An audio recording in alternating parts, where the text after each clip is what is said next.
Hello friends, कैसे हैं आप। मैं Avdhesh Kumar Sharma exam card live class में आपका स्वागत करता हूं, अभिनंदन करता हूं। मित्रों, अभी हाल ही में एसएससी जीडी की जो परीक्षा आयोजित हुई है, उस परीक्षा में 9 तारीख को सेकंड शिफ्ट का जो होने वाला पेपर था, उसमें हिंदी विषय के पार्ट को मैं हल करने के लिए पूरी तरह से उपस्थित हुआ हूं। तो मित्रों, बहुत अच्छे से अच्छा मैं सहयोग करूंगा। साथ ही आपको हर सब्जेक्ट के हमारे जो टीचर्स बंधु हैं, वो अपनी अपनी सब्जेक्ट का बहुत सुंदर ढंग से सॉल्यूशन उपस्थित करेंगे। आपको बहुत ही पसंद आएगा, ये सब मुझे उम्मीद है। तो मित्रों, चलिए आइए क्वेश्चन नंबर 1 के लिए मिलते हैं। क्वेश्चन नंबर 1 में आपको ऐसा देखने को मिलता है, कान काटना मुहावरे का सही अर्थ क्या है। कान काटने का मतलब है अत्यंत चालाक। कान काटने का मतलब क्या है? अत्यंत चालाक होना। ये कंडीशन है। अब आसानी से कहने में आ जाना, ये तो चालाकी की बात ही नहीं है, झूठ बोलने में कोई बात ही नहीं है, किसी की चुगली करने का पालन नहीं है। तो ये 3 तो भाई पालन नहीं करते हैं। अब चालाकी में बहुत आगे होना, तो कान काटने वाली ही कंडीशन है। तो क्वेश्चन नंबर 1 का विकल्प संख्या 4 ही उत्तर होगा। चलिए क्वेश्चन नंबर 2 पर देखिए। क्वेश्चन नंबर 2 में लिखा हुआ है, निम्नलिखित विकल्पों में से नवीन बनाने की क्रिया वाक्यांश के लिए एक सार्थक शब्द क्या है। इतना बड़ा दिया है, नवीन बनाने की क्रिया। अब नवीन बनाने की क्रिया एक वाक्यांश है, उसके लिए एक शब्द में उत्तर देना था। तो नवीन बनाने की क्रिया को आधुनिकता से जोड़ा जाएगा, आधुनिकीकरण होना चाहिए उसको।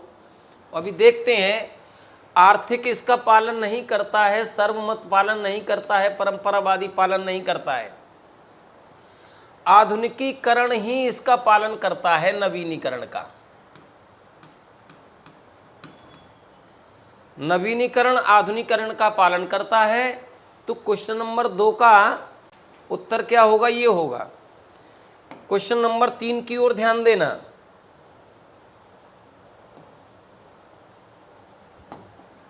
कौन से विकल्प में दिए गए सभी शब्द रीतवाचक क्रिया विशेषण के उदाहरण हैं? रीतवाचक क्रिया विशेषण। तो विद्यार्थियों, रीतवाचक क्रिया विशेषण क्या है कि किसी क्रिया की करने की रीति पर बात करते हैं। जैसे जल्दी जल्दी चलिए, आराम आराम से खाइए, धीरे धीरे लिखिए, ये क्रिया के करने की रीति पर बात करते हैं।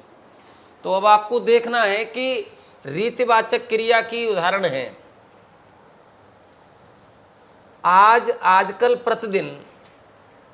ये रीति की बात नहीं करते हैं। ज्यों तक, पर, ये नहीं करता है। ऊपर नीचे बाहर, ये किसकी बात करता है?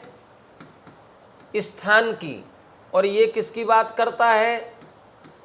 समय की। और केवल, कदाचित, शायद, ये किसकी बात करता है? रीतिवाचक की। तो समझ पा रहे हैं विद्यार्थियों, प्रश्न का उत्तर क्या होना चाहिए? 4th नंबर विकल्प। क्वेश्चन संख्या 4 की ओर ध्यान देना।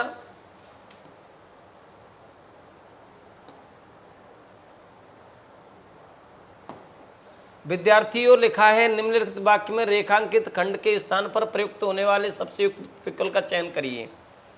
यानी रेखांकित की जो बात करता है, रेखांकित कहाँ है?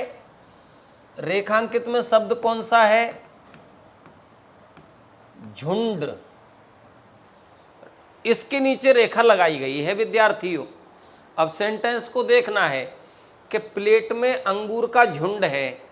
विद्यार्थियों, जब जब आप अंगूर की बात करेंगे तो अंगूर शब्द के लिए हमेशा गुच्छा को प्रयोग किया जाता है। अंगूरों के तो गुच्छे होते हैं, अंगूरों के झुंड नहीं होते हैं। झुंड तो पशुओं के होते हैं भाई। तो सबसे पहला विकल्प ही गुच्छा दे रखा है।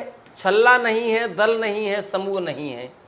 क्वेश्चन संख्या 4 का पहला विकल्प दिया है कि प्लेट में अंगूर के गुच्छा रखा है। तो क्वेश्चन संख्या 4 का विकल्प संख्या फर्स्ट उत्तर होगा क्वेश्चन नंबर 5 पर विचार करिए आप लोग।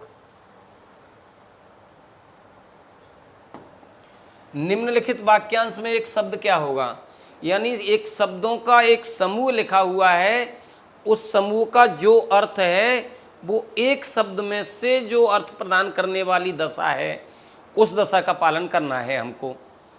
जो किए हुए उपकार को मानता हो, तो विद्यार्थियों उपकार मानता हो उसको क्या कहते हैं, कृतघ्न। उसको क्या कहते हैं, कृतघ्न, जो किए उपकार को मानने वाला है। अब कृतार्थ किए हुए को कहते हैं, कृतकृत्य कहते हैं कर्म को, और कृतघ्न जो उपकार को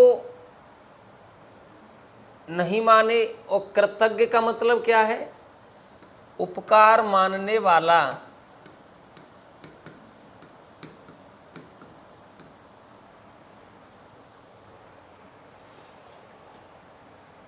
उपकार को मानता न हो वो कृतघ्न होता है, जो उपकार को मानता है उसको कृतज्ञ कहते हैं, एहसान मानने वाला। तो क्वेश्चन संख्या 5 का उत्तर कौन सा होगा, 4th होगा। क्वेश्चन नंबर 6 की ओर ध्यान देना। निम्नलिखित मुहावरे का उपयुक्त अर्थ क्या होगा, चट कर जाना। विद्यार्थियों चट कर जाना यानी एकदम साफ कर देना।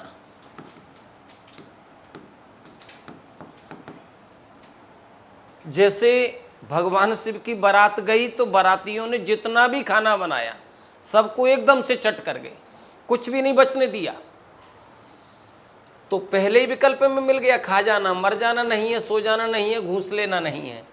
चट कर जाने का मतलब है खा जाना। तो क्वेश्चन संख्या 6 का विकल्प पहला उत्तर होगा। क्वेश्चन संख्या 7 की ओर ध्यान देना। मैंने गुलाब का पुष्प मंगाया था पर तुम कमल के रिक्त स्थान के ले आए। अब देखिए विद्यार्थियों, एक शब्द आया है पुष्प, और वो किसका था मंगवाया, गुलाब का। अब रिक्त स्थान है, फूल के पर्याय से उपयुक्त वाक्य में रिक्त स्थान भरिए। तो फूल का पर्याय बताना है। तो देखिए, एक तो होता है पुष्प, और एक होता है प्रसून, एक होता है सुमन, एक होता है कुसुम। ये फूल के पर्यायवाची हैं। तो अब हमको देखना है विद्यार्थियों, बारिद का मतलब क्या है, बादल, और सुमन का मतलब क्या है, फूल, और कुमुद का मतलब है कमलिनी, और पुंडरीक का मतलब क्या है, कमल। तो उत्तर क्या होगा, दूसरा। आगे क्वेश्चन नंबर 8 की ओर ध्यान देना।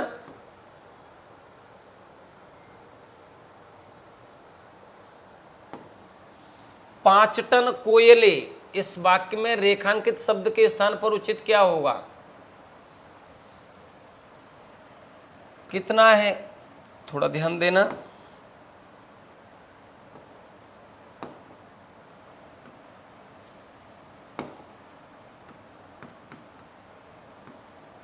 पांच टन कोयले कैसा कर दिया है, बहुवचन। अब बहुवचन होता नहीं है इसका, तो इसका क्या निकल करके आएगा, कोयला होना चाहिए। तो अब आपको देखना है, कोयल से मिलान नहीं है, कोयलों से नहीं है, कोयल सा नहीं है, कोयला होना चाहिए। तो विकल्प संख्या 4 ही क्वेश्चन संख्या 8 का पालन करता है। अब क्वेश्चन नंबर 9 की ओर ध्यान देना।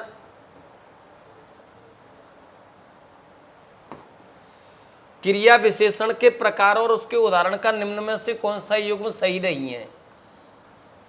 जो सही नहीं है उसकी बात करते हैं। विद्यार्थियों, सबसे पहले मैं आपको जानकारी देना चाहता हूं कि क्रिया विशेषण का क्या मतलब है। ऐसे शब्द जो क्रियाओं की विशेषता बताते हैं उनको क्रिया विशेषण कहते हैं। अब क्रिया विशेषण के प्रकार की जब बात की जाए तो 4 प्रकार के क्रिया विशेषण होते हैं। स्थानवाची होते हैं, कालवाची होते हैं, रीतवाची होते हैं, परिमाणवाची होते हैं। रीति बताते हैं, परिमाण बताते हैं, स्थान बताते हैं और समय बताते हैं। अब इसमें जो नहीं की बात का पालन करता है उसका 1 मिनट में फाइनल करूंगा अभी आपको। परिमाणवाची क्रिया विशेषण का मतलब सर्वत्र, और सर्वत्र का मतलब है सभी जगह, और सभी जगह की बात का मतलब है स्थान की बात कर रहा है वो। अब ये मैचिंग नहीं हो पा रही है स्टूडेंट्स। समयवाचक क्रिया विशेषण पीछे निश्चयबोधक, वेधक और स्थितिबोधक क्रिया विशेषण कहीं न कहीं ये ठीक है। क्रिया विशेषण के प्रकार और उदाहरण के निम्न में से कौन सा युग्म सही नहीं है। तो परिमाणवाची विशेषण का जो सर्वत्र है वो परिमाण के लिए परमिटेड नहीं है। तो क्वेश्चन संख्या 9 का उत्तर क्या होगा, पहला होगा। क्वेश्चन संख्या 10 की ओर ध्यान देना। शिवजी का वह मंदिर जंगल में बहुत दुर्गम स्थान पर है। वाक्य में प्रयुक्त दुर्गम शब्द का अर्थ क्या है। इसका अर्थ ढूंढना है विद्यार्थियों। और देखा जाए तो दुर्गम का मतलब है जहां पहुंचना बहुत कठिन हो।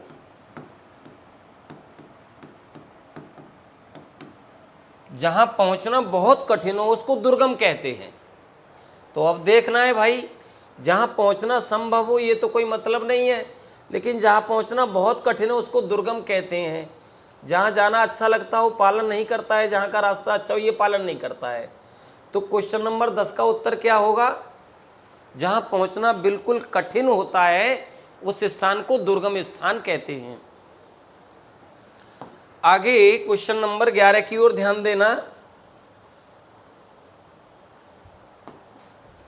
शालीन व्यक्ति का समाज में हमेशा सम्मान होता है और रिक्त स्थान अपमान। शालीन का विलोम, शालीन का विलोम। तो शालीन का मतलब क्या है विद्यार्थियों। शालीन उसे कहते हैं जो सभ्य होता है, चरित्रवान होता है, सद्बात वक्ता होता है, उसको शालीन कहते हैं। तो आप धूर्त कहिए, दुष्ट कहिए, मूर्ख कहिए, उद्दंड कहिए, ये इसके विपरीतार्थ को लेकर के आए हुए हैं। अब हमें देखना है कोई मिलान करता है क्या। तो धृष्ट ही उद्दंड होता है विद्यार्थियों। सुकुमार तो अच्छा कुमार होता है। सौम्य का मतलब शालीन है। वृद्ध का मतलब बूढ़ा है। वृद्ध का मतलब क्या है, बूढ़ा। सौम्य का मतलब सुशील, सज्जन, सुंदर। और सुकुमार का मतलब है छोटी सी उम्र का बालक। और धृष्ट का मतलब है उद्दंड। तो यहां पर शालीन का विपरीत क्या आएगा, धृष्ट आएगा। उत्तर क्या होगा 11 का 1 नंबर विकल्प। क्वेश्चन संख्या 12 की ओर ध्यान देना।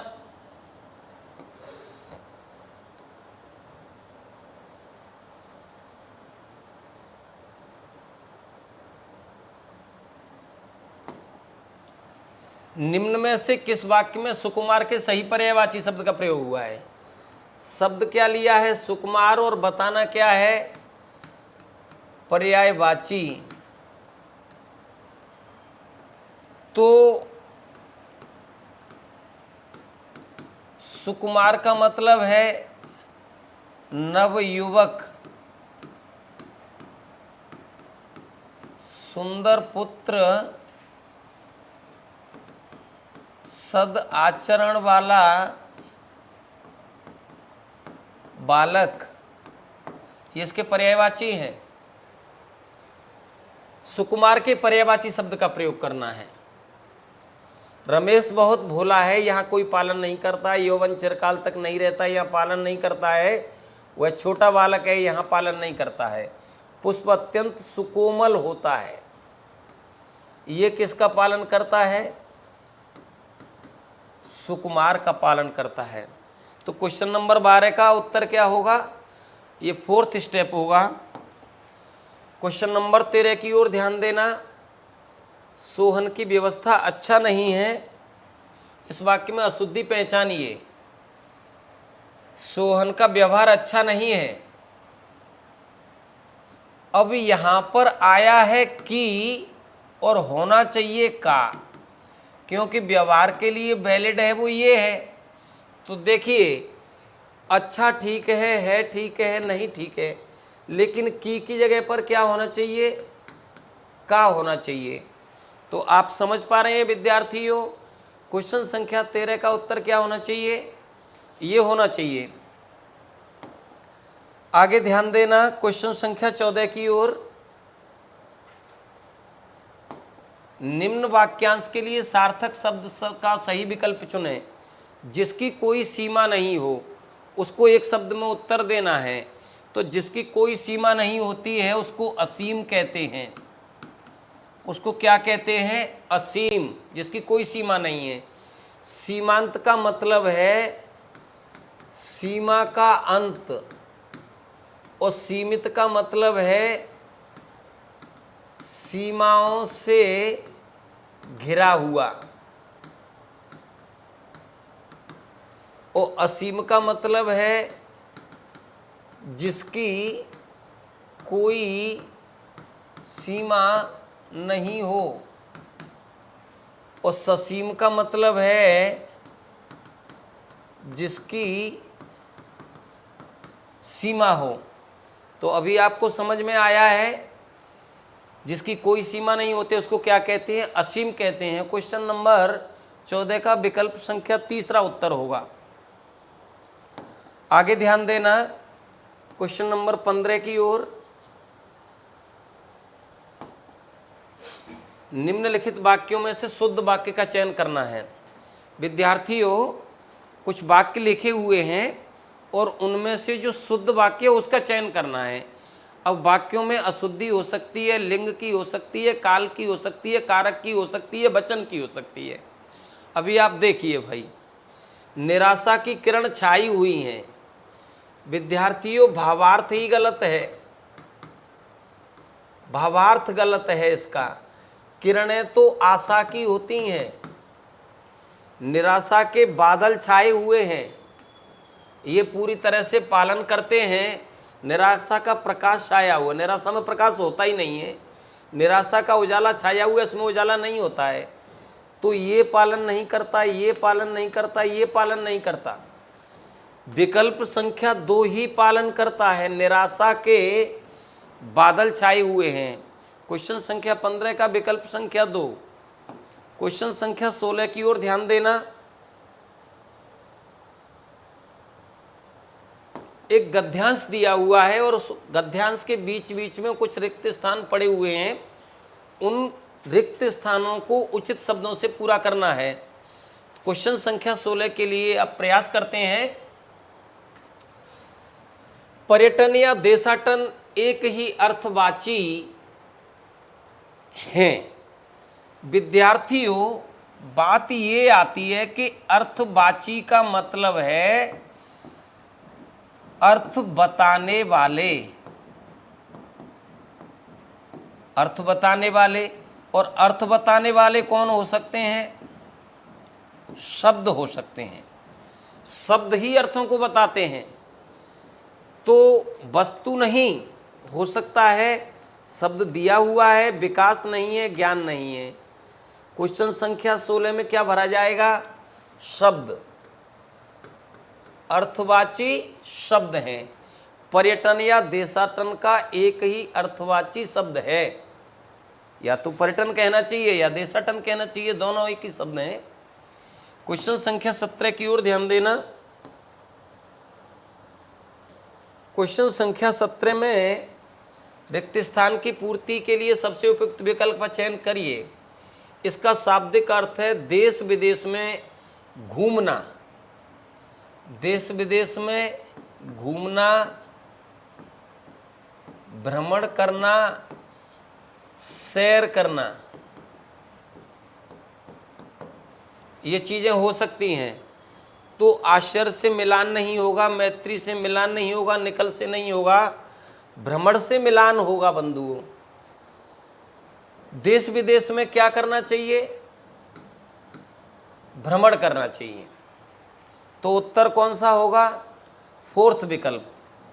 क्वेश्चन नंबर 18 की ओर ध्यान देना।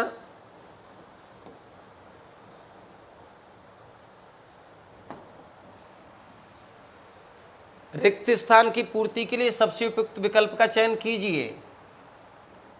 एक स्थान पर रहते रहते मनुष्य चूक जाता है, वह कहीं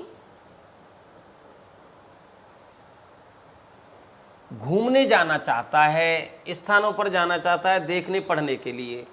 तो देखिए स्थानों पर जाएगा, घूमने का भाव होगा, और घूमना सीधे सीधे इसमें दिया हुआ है। देखना, घूमने जाएगा तो दिखाई देगा, पढ़ने का उद्देश्य नहीं है। तो यहाँ तीन जो क्वेश्चन नंबर 18 है उसमें क्या है? इसमें आएगा घूमने। तो उत्तर क्या होगा? दूसरा। क्वेश्चन नंबर 19 की ओर ध्यान देना।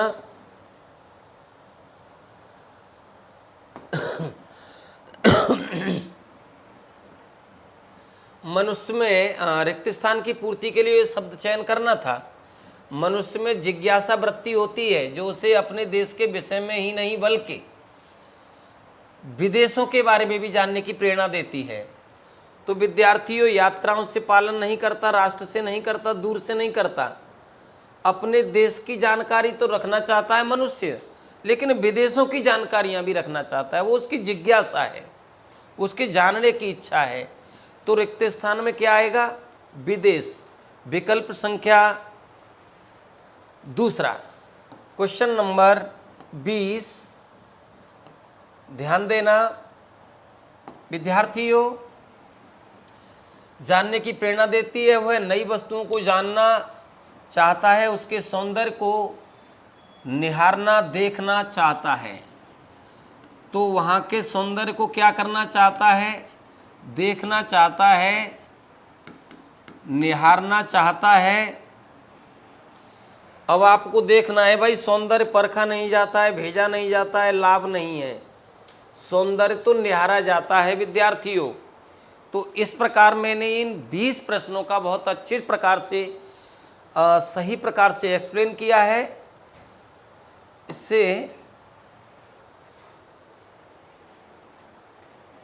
आगे स्टूडेंट, मैं आपसे कुछ बात करता हूँ। अग्रवाल एग्जाम कार्ड, ये हमारी ये जो पुस्तक है, इस पुस्तक में हाल ही में जो हुई परीक्षाएं, वो सभी प्रकार की परीक्षाओं के जो परीक्षा में पूछे गए प्रश्न हैं उनका पूरी तरह से समावेश किया है। इस पुस्तक के अंदर सबसे बड़ी विशेषता ये है कि हर सब्जेक्ट से संबंधित प्रकार के QR कोड को इसमें सम्मिलित किया गया है। तो हमारे विद्यार्थी जब इस प्रश्न पुस्तक को लेकर के पढ़ते हैं और कहीं किसी प्रश्न पर अटकते हैं, तो हिंदी विषय हो, गणित हो, रीजनिंग हो, GS, इंग्लिश हो, कुछ भी हो, उसका जो है QR कोड स्क्रीन करेंगे तो आपको उस प्रश्न का पूरा सॉल्व उसमें मिल जाएगा। तो इस पुस्तक की ये विशेषता है। दूसरा ये है कि इस पुस्तक के अंतर्गत हमारे बहुत ही अनुभवी टीचरों ने बहुत संक्षिप्त रूप से सरल भाषा में प्रत्येक प्रश्न को हल करने का प्रयास किया है। तो बंधुओं, आपको अपने भविष्य के लिए यह पुस्तक बहुत ही अच्छी साबित होगी। तो बंधुओं, मैं आपसे कहना चाहता हूँ कि आप अपने जीवन पथ को बहुत सुगम बनाने के लिए इस पुस्तक का बहुत अच्छा चयन करें तथा अपने साथी लोगों को लिए इस पुस्तक के लिए इन्फॉर्मेशन करें। Thank you students.